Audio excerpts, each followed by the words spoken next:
Live from wherever you happen to be, it's the SNL Hall of Fame podcast. And now, here's your host, curator of the Hall, Jamie Dew.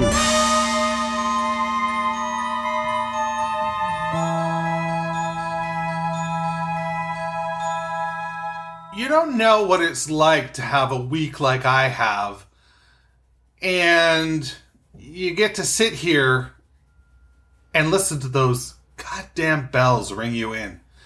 And it just makes you feel good. It makes you feel real good inside. My name is Jamie Dew. I am host and curator of the SNL Hall of Fame. And I've been reminded by the custodial staff to reiterate once again that as we enter these winter months, especially, for you to just, be considerate and wipe your goddamn feet before you enter the SNL Hall of Fame. So there's that.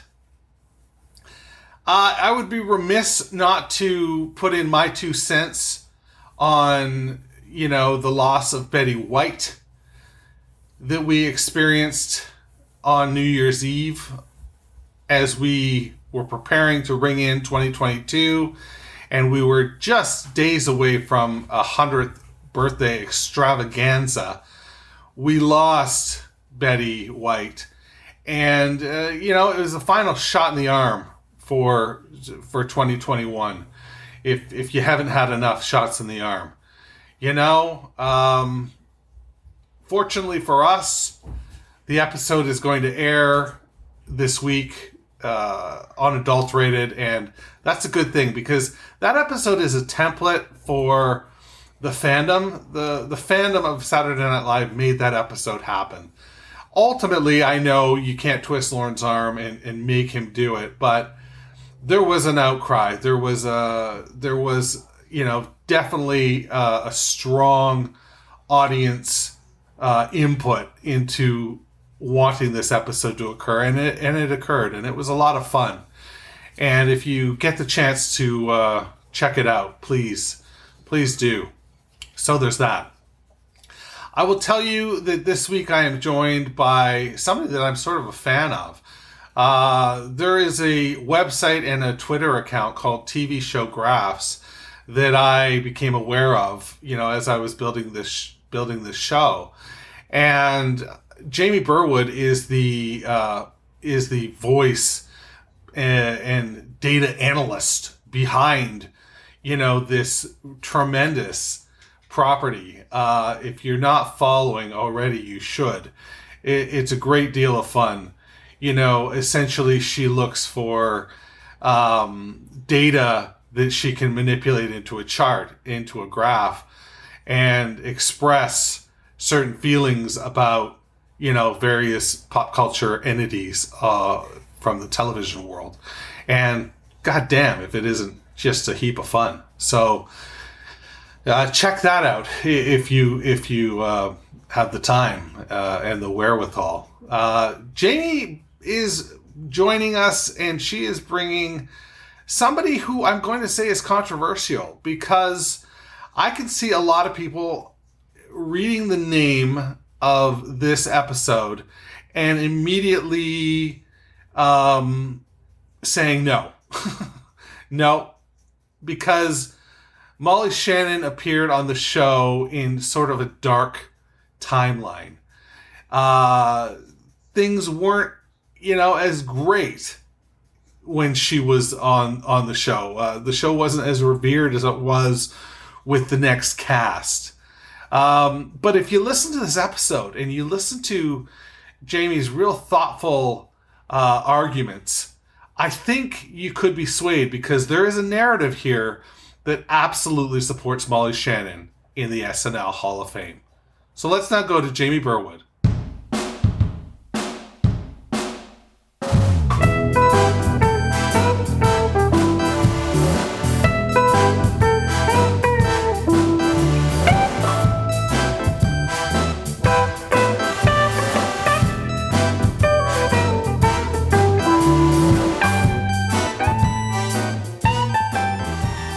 The next name we're adding to the ballot is a familiar one if you came of age with SNL in the mid-90s or have looked back at reruns on Comedy Central or Peacock.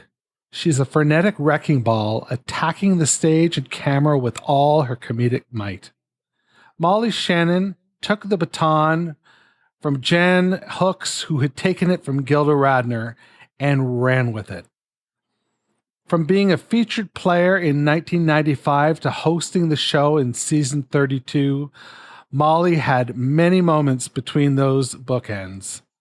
Today, I'm joined by Jamie Burwood of TVShowgraphs.com, who is going to help us fill in the blanks as she presents her case for Molly Shannon to be inducted into the SNL Hall of Fame. How's it going, Jamie? Going great. Excited to be here on this lovely night to talk about Molly Shannon. Yeah, this is going to be good because she really came in like a wrecking ball. You know, there wasn't a whole lot going on on the female side of SNL, and next thing you know, there was this Mary Catherine Gallagher like storming through walls, falling through tables, like being very physical and funny as all hell.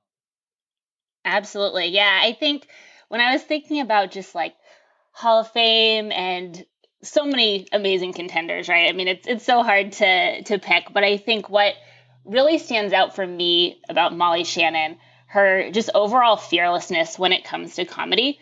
And I think when I was thinking about just like what I would look for in a Hall of Fame cast member, one of the things that was just coming to mind was impact in the context of their time and era.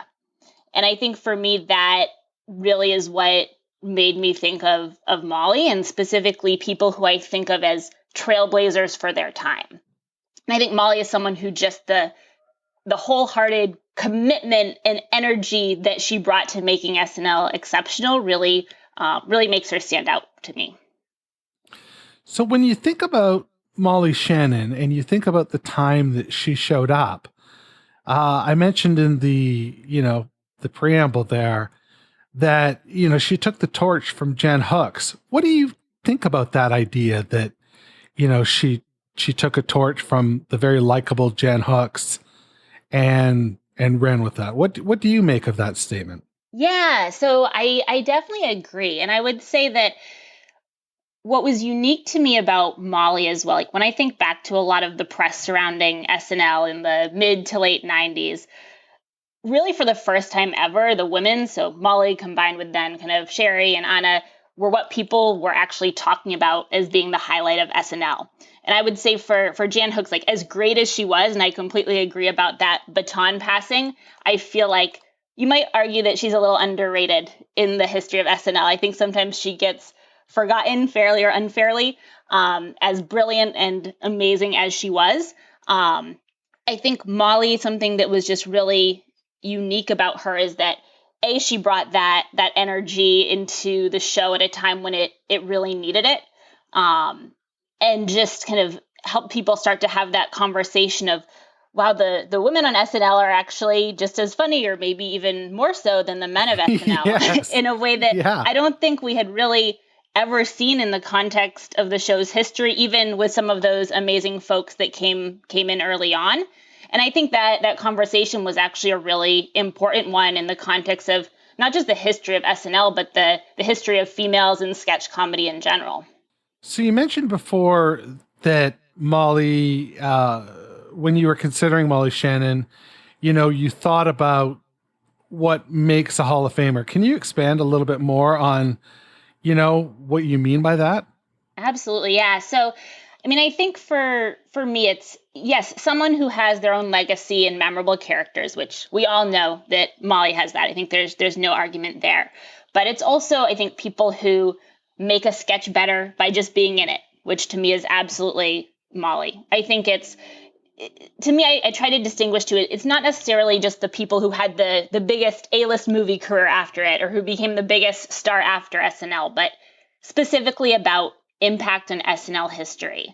And Agreed. I think something that we talked a little bit about in terms of criteria is like how they contribute to the legacy of SNL in a way that's significant. I think that's something on your website or something that you've talked about just in terms of criteria in the past. And I think for me, there's even a distinction between personal favorite and contributed to the legacy.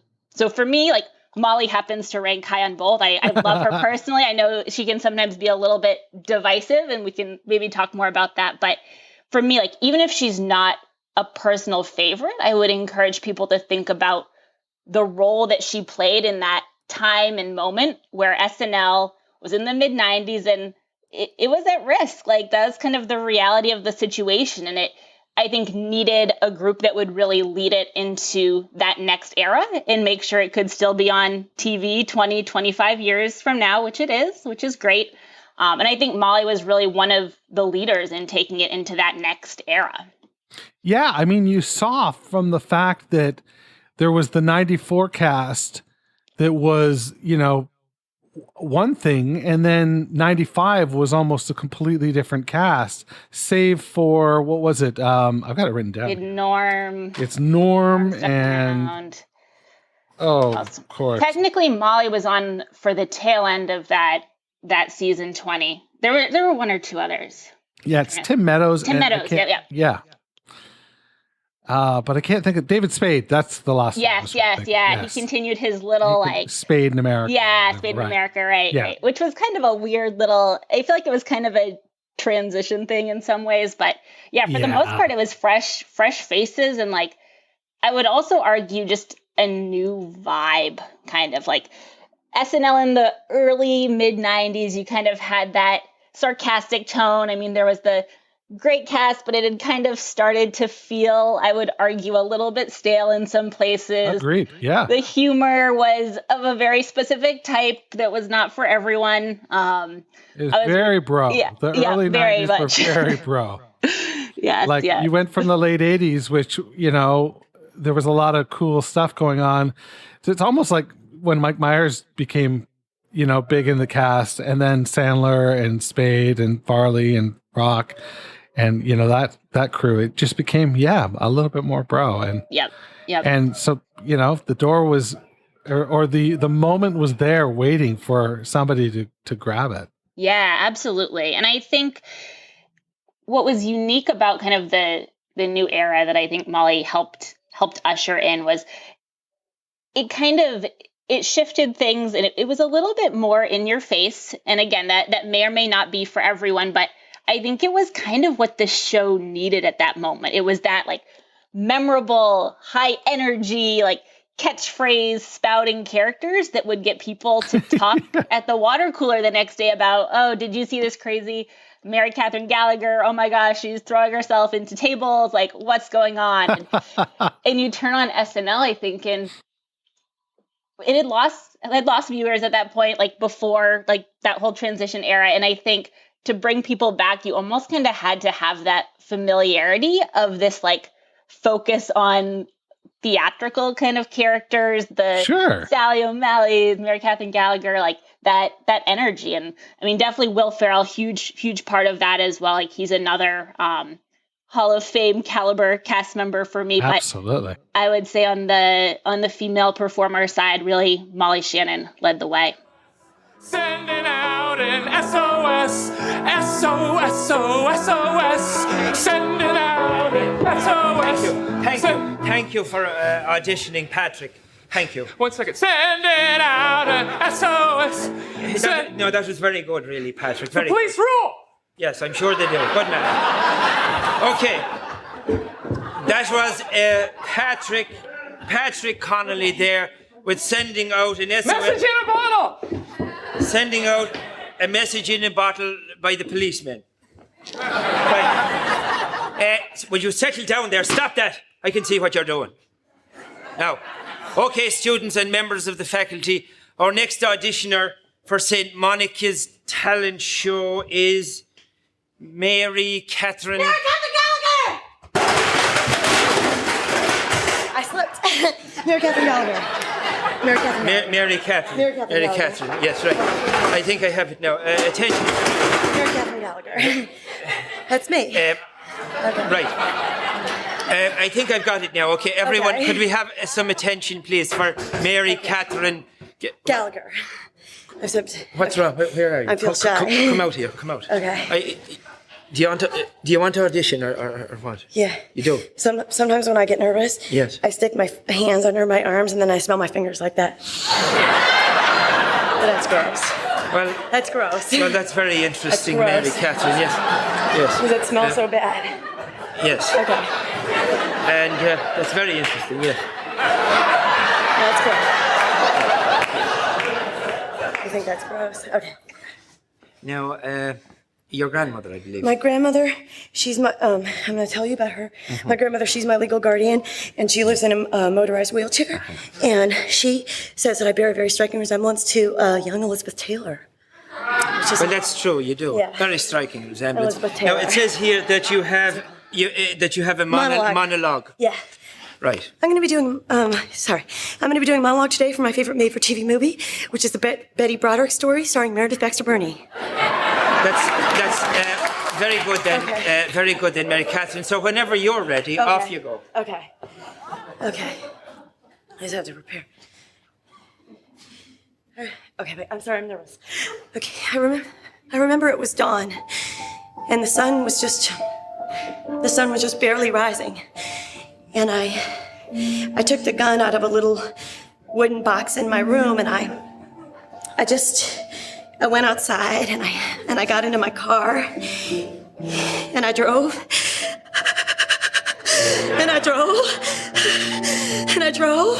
over to Dan Broderick and Linda Kilkeena's house. And then I broke into their front door and I slowly climbed up the stairs and into their bedroom, and I saw them sleeping there, and I just shot them both. I hate you, Dad. I hate you. Very good girl. Good girl. Yes, very good. Very good. Monologue.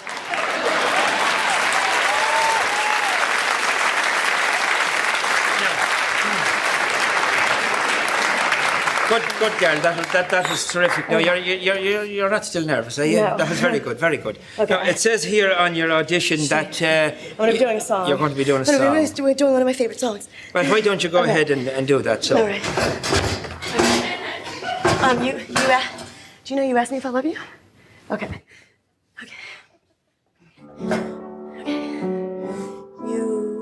You ask me. You ask me if I love you, and I choke on my reply. I'd rather tell you honestly than mislead you with a lie. 'Cause sometimes when we touch, the honesty is too much. I have to close my eyes. Thanks. That was great. Okay. Mary, now, thanks. Well, our next... I had 5 more bars of that song, but I didn't. You made me finish all of it. Sorry, you were just getting a bit carried away then, Mary. You're right. Okay. And now, our next auditioner here is... Actually, Father, I do gymnastics. Gymnastics! Backflip! Backflip! Mary, stop. Backflip! Stop it, Mary. Stop it.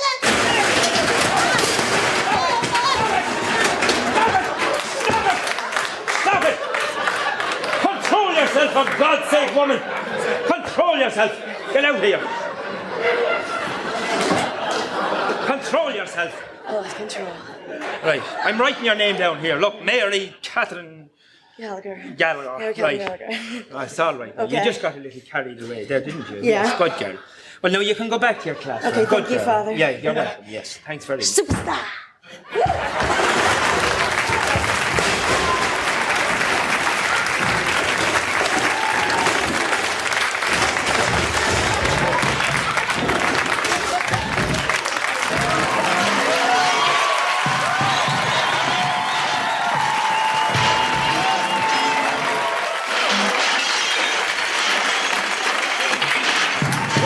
Okay, everyone. Before we see Sean O'Reilly and his step dancing monkey, I think we better have a bit of a break, don't you, sister? Yes, we should have a bit of a god. Right. Yeah, really wonderful stuff. If you're walking through the SNL Hall of Fame and you see the plaque for Molly Shannon, I have to assume that, when this thing becomes a reality, there will be a video machine of some sort beneath that plaque. What video is playing on that? Like, what are you watching? Yeah. What is playing? In terms of like a sketch or like a memorable sketch? Yeah. Yeah, sure. Yeah. I mean, I think for me, it would probably have to be like one of the debuts of a memorable character for her. And I think just for me, like, I don't know, maybe the first Mary Catherine Gallagher. I always loved the one with Whitney Houston where they're kind of doing almost like a sing-off. I thought that was great. If it could be a reel, I would say like a reel of like her memorable characters, but also like maybe throw in some just like slightly more obscure or like side character moments for her. Because I think one thing about Molly, like you have Helen Madden, you have the Joyologist, you have Terry Rialto, like a lot of those, like, again, viral, like things that people have come to know her for. But even when she was just like a side character in a sketch, I feel like she was great. And you kind of see her acting chops in some of those cases too, where she's not always the main over the top character. So maybe a cheating answer, but I would like to see kind of a reel of all of those. Maybe throw in a Courtney Love impression if we can. Okay, so then this is a related question because you sort of copped out. Although I think it's a totally fair answer because of course there should be a reel for every plaque, right? Like you should show. But I'll ask you this. I'll ask you then, what is her signature moment on the show? Yeah, so I think for me, one that just really stood out. So we were talking a bit about like Molly Shannon as a physical comedian. I think one that stands out for me was there was a Pretty Living sketch. So one with she's Helen, the Joyologist, and she's doing her like in the chair thing, and it was Ben Stiller was on, and she is so in the moment that the chair absolutely flips over, and you can just see like Ben Stiller, like a look on his face, like, should I go help this person? Like, what's going on? And so I think something like that just to me is like the perfect epitome of how she just put herself in 110% to every sketch that she was in. And it may not be the moment that everyone thinks of the most, but for me, it's just like classic Molly Shannon and what she represents. Oh, that's really cool. So you mentioned earlier that she potentially is divisive. Can you talk a little bit more about that? Because to my ears, like she was welcome because I got into SNL around 86, 87 and sort of fell out around 91, 92 and then came back in 94, 95. So to me, like that was, my welcome back. And I can't fathom that she's divisive, but tell me more about this. Yeah, maybe that's just because I've been spending too much time like rewatching YouTube videos, and YouTube videos can always be a haven of like lots of great feedback, but also like negative. Sure. I think and hope that like for the most part, the SNL community really respects and like understands what Molly Shannon is all about. And I will say like for the most part, I've seen that to be the case. I have seen the critique like that the characters themselves are maybe annoying or overused is the critique I've heard. I think to me though, like honestly in that whole era, like there were recurring sketches, like that's SNL's bread and butter. And again, like I think it was a smart strategy for getting people to talk about the show again. And I think that theatricality or whatever you call it is what just kind of brought people back in, and it's what SNL needed in that area. I think Molly was able to deliver on that mission pretty flawlessly. And so, yeah, maybe not totally divisive, but I do think that that her characters were kind of what the show needed at that moment. I get what you mean though, but I get what you mean when you say that there are people that we're like, oh, reoccurring sketches, but that's a matter of like, don't hate the player, hate the game. Yeah, right? exactly. Because SNL absolutely of that era was, that's all. You just wanted to create that character that you could, 6 sketches in a movie. Yeah, exactly. And I think like you mentioned kind of the whole movie thing, like, I mean, we all know like Superstar, like very important in that era, and just showing like it made money. Like it was a cheap movie to make. It wasn't like making hundreds and thousands of dollars, but made money. Money talks. And I think back to like I was in my mid teens around kind of the era when Molly was on SNL, and I mean, Mary Catherine Gallagher was kind of a pop culture moment. Like I remember going to see Superstar in theaters, and Oh wow, yeah, and just being so excited by that whole experience, and the character was everywhere. I felt like Molly Shannon was everywhere, and you're growing up and just seeing kind of this, it kind of after Molly became trio almost with like her, Sherry, and Anna, I would say, like as they kind of came in, I feel like she was maybe had a little bit more of the experience than she had been first. And I think really was already performing like a veteran by the time the others came along. But there was kind of this great trio that Molly was at the forefront of. And I remember reading articles about that at the time and just thinking it was really cool that people were talking about this kind of new era in SNL. Yeah, absolutely.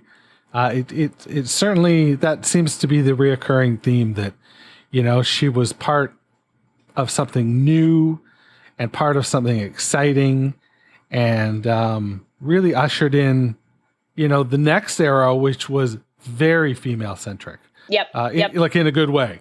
Exactly. Yeah. I think that's a really good point. I think when you think about like SNL since Molly's era, I feel like there has been pretty consistently a great female cast. And I think she kind of helped create that momentum, I guess I would say. Yeah, I think so. Yeah, I think just thinking about kind of what came after that, and I mentioned the word kind of trailblazer before, I think, but I think just setting that tone of like, hey, this is a really funny female comedian on SNL. Yeah. People are talking about it. And then I think we saw that momentum really carry forward for the next couple. Well, suddenly she's the bar.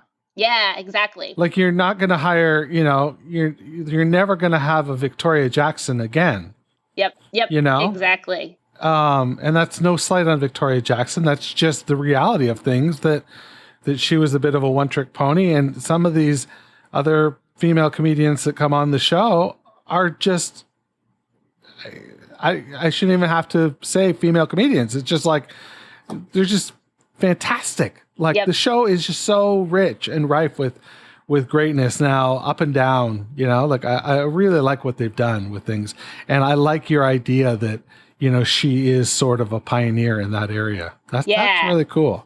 Yep. And I think like we saw from there on out, like SNL was finally like really willing to go all in on talented female comedians. And I think giving them the material that would work, making sure the right people are in there. I think back, I recently rewatched season 20 and with Janine Garofalo and that whole dynamic, and just seeing an example. I mean, that's been talked about ad nauseum, but like just seeing how it really does matter, like the roles that people are given, and just kind of moving away from a few years where I felt like females on the show were very much side characters, to really, like you said, setting a new bar for what to expect. Yeah. So if you had to sum it all up, if you had to put it in one sentence, why does Molly Shannon belong she is now on the ballot. Yes. It will be up to voters to decide.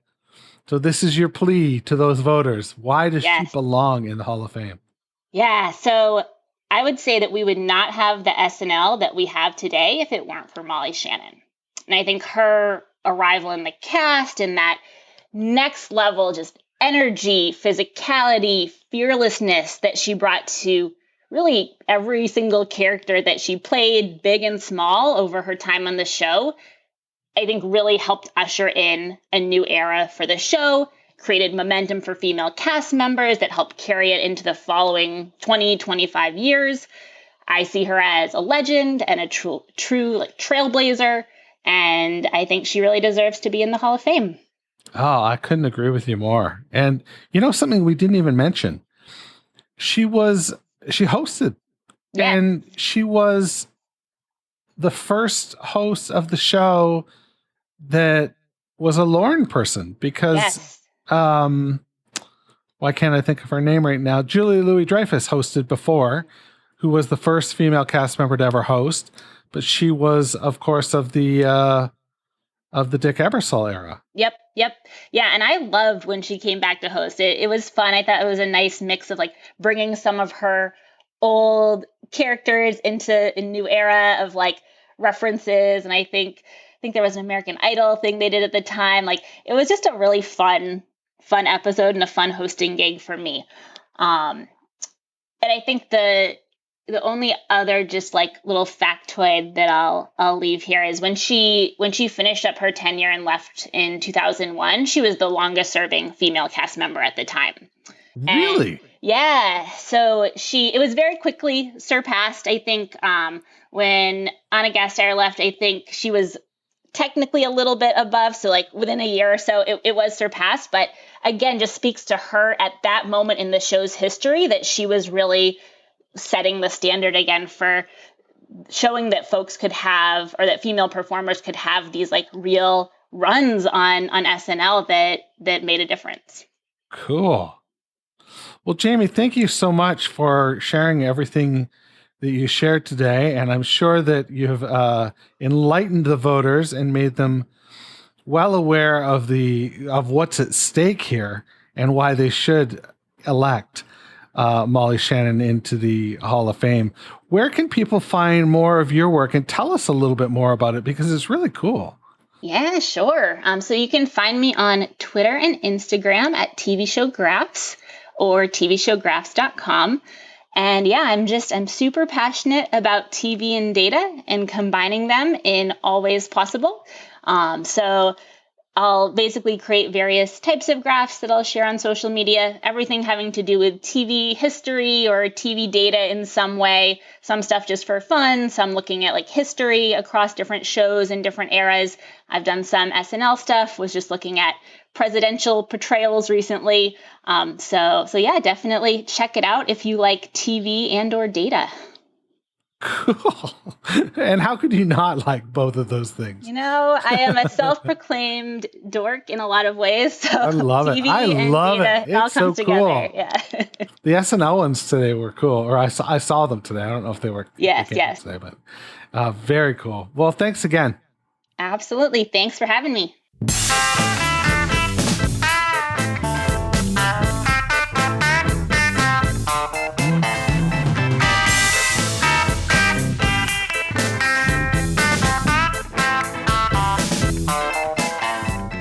Tremendous. That was a tremendous episode in my book, because this is the first candidate that I wasn't 100% sold on until meeting with the sponsor. And Jamie Burwood came through in a big way, really presenting an interesting narrative here, about the importance of Molly Shannon, as a female performer on the program. And I think she did a bang-up job. Now, whether or not you have been swayed, and when the time comes to vote in May, you, ponder your vote and really consider Molly Shannon is completely up to you. That's completely up to you.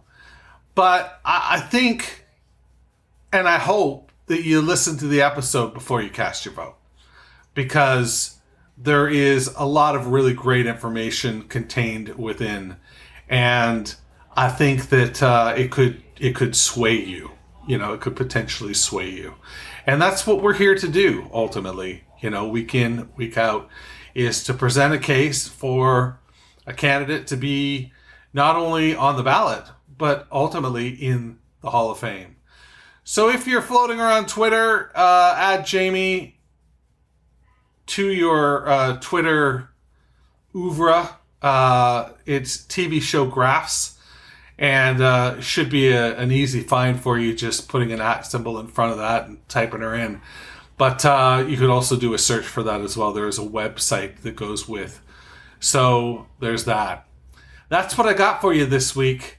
Hope you enjoyed yourself. Now get out there and have some fun. This is 2022. There's no time to fuck around. You gotta bring it. You gotta bring it this year. The last 2 years have been a dress rehearsal, and here we are. We're in the real time now. We're in the early 20s. My God, it's crazy to say, but that's where we're at. So if you don't mind, on your way past, turn out the lights, because the SNL Hall of Fame is now closed. Thanks for listening to the SNL Hall of Fame podcast. You can find everything you need to know about the show at snlhof.com. Don't forget to subscribe, share, rate, and review the show wherever you get your podcast. This is Doug Denant saying, see you next month in the hall.